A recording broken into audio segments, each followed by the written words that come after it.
Bonjour mes amis et bienvenue de nouveau sur votre chaîne École de la vie 21, la chaîne culturelle qui est toujours à côté de vous. On est toujours à l'ère de confinement, mais les leçons se poursuivent à partir des maisons. Et la leçon d'aujourd'hui concerne l'œuvre de Jean Anouilh, Antigone, une pièce de théâtre en un seul acte, écrite par, ou bien réécrite par Jean Anouilh entre 1941 et 1942. Donc, c'est une réécriture de l'œuvre ancienne, antique de Sophocle. Cette œuvre va apparaître et sera jouée en 1944 pour la première fois. Les salles où on jouait cette pièce de théâtre étaient tous les soirs pleines de spectateurs. Pourquoi? Parce que le contexte historique de la France voyait en cette Antigone un symbole de résistance à l'occupation allemande, là où où vivaient les Français sous le régime de Vichy. Jean Anouilh est un dramaturge, c'est-à-dire quelqu'un qui crée des pièces de théâtre très connu en France. Il est né en 1910 à Bordeaux, mais il est mort en Suisse, à Lausanne, en 1987. En 1980, il a reçu le Grand Prix pour l'ensemble de ses œuvres. Donc voilà ce qu'on peut dire sur le contexte historique de l'écriture de cette pièce de théâtre. Pour parler de l'œuvre d'Antigone, nous allons aborder trois éléments. Le premier élément, on va présenter les personnages.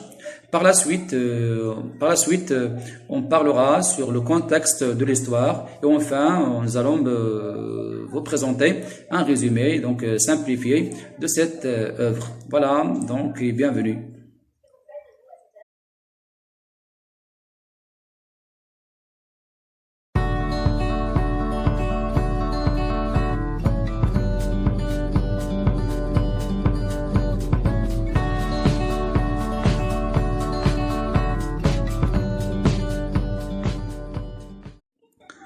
Donc le premier élément pour parler sur cette œuvre, ce sont les personnages.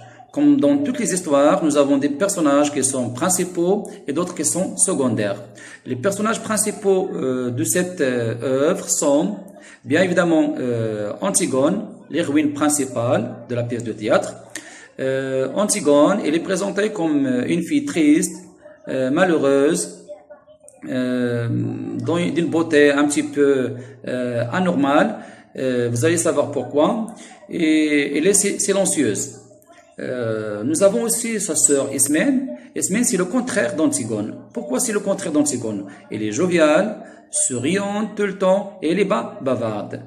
De l'autre côté, nous avons la famille de Créon. Créon, c'est leur oncle. Bien sûr, pour ne pas oublier, Antigone avait deux frères qui sont Polynice et Étiole, donc on va parler sur eux donc plus tard. Pour parler de Créon, c'est un homme qui est vieux, sage, c'est le roi de Thèbes. Sa femme, Eurydice, s'appelle Eurydice, c'est une femme qui passe toute la journée à tricoter. Et enfin, nous avons Aimon, leur fils, et en même temps, c'est le fiancé d'Antigone. Pourquoi? J'ai dit tout à l'heure que Antigone, il a une beauté un petit peu anormale. Pourquoi? Parce que tout le monde s'attendait à ce que Aimon se présentera au mariage, donc à Ismène. Mais il a fait le contraire. Il s'est dirigé vers Antigone. On ne sait pas ce qui lui plaît donc dans cette fille. Voilà ce qu'on peut dire sur les personnages principaux. Pour parler des personnages secondaires, nous avons la nourrice. La nourrice est une vieille femme donc sa mission c'est donc s'occuper des deux filles. Nous avons aussi les trois gardes. Leur mission dans cette pièce de théâtre, c'est donc surveiller le cadavre de Polynice.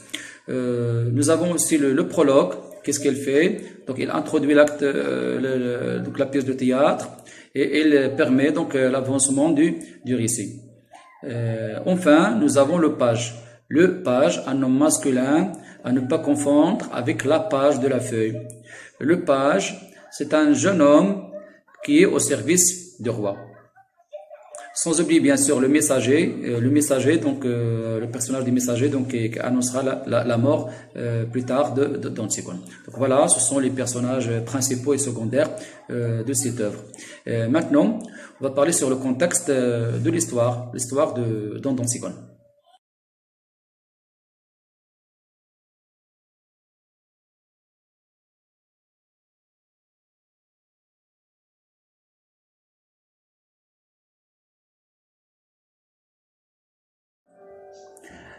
L'histoire d'Antigone entre dans un contexte tragique, une tragédie que va vivre la famille d'Oedipe. Oedipe, le roi de Thèbes, qui sera exilé après son crime majeur commis, son parricide, surtout son parricide. Il sera exilé accompagné de sa fille Antigone, parce qu'il n'a pas voulu le laisser tout seul. Après son retour, le retour de cette dernière à Thèbes, il trouve sa famille en train de s'entretuer. Ses frères Polynice et Étiocle s'entretuent pour le pouvoir. Ils sont morts tous les deux. Antigone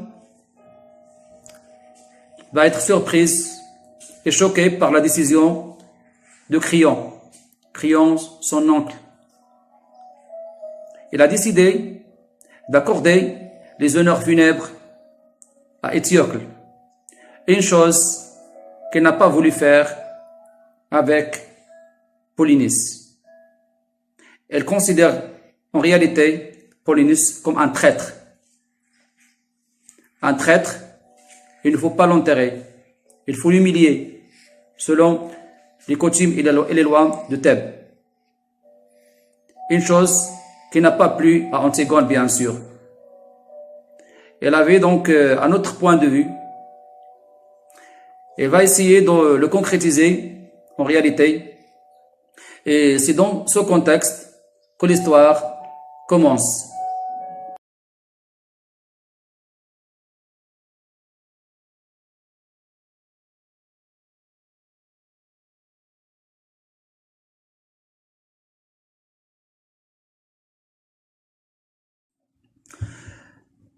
L'histoire commence, comme nous avons dit, par la volonté d'Antigone d'enterrer son frère Polynice et de lui accorder les honneurs funèbres.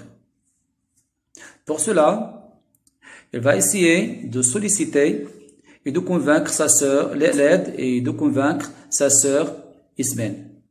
Cette dernière, elle a peur du roi, elle a peur de sa punition et elle refuse. Il ne veut pas aider Antigone. L'un des gardes trouve une petite pelle à côté du cadavre de Polynice, le cadavre peu recouvert. Il informe le roi. Et le roi refuse qu'il s'agit d'une petite fille qui a fait ça.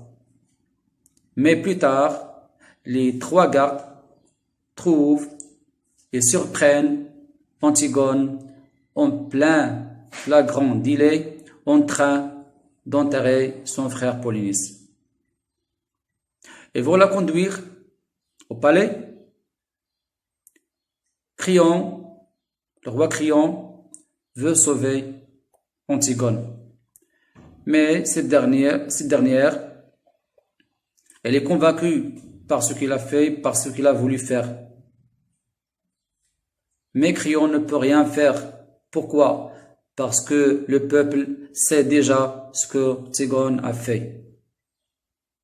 Il ne peut rien faire. Donc, il doit être sanctionné et puni. Plus tard, on retrouve Antigone seul face aux gardes. Il attend la mort.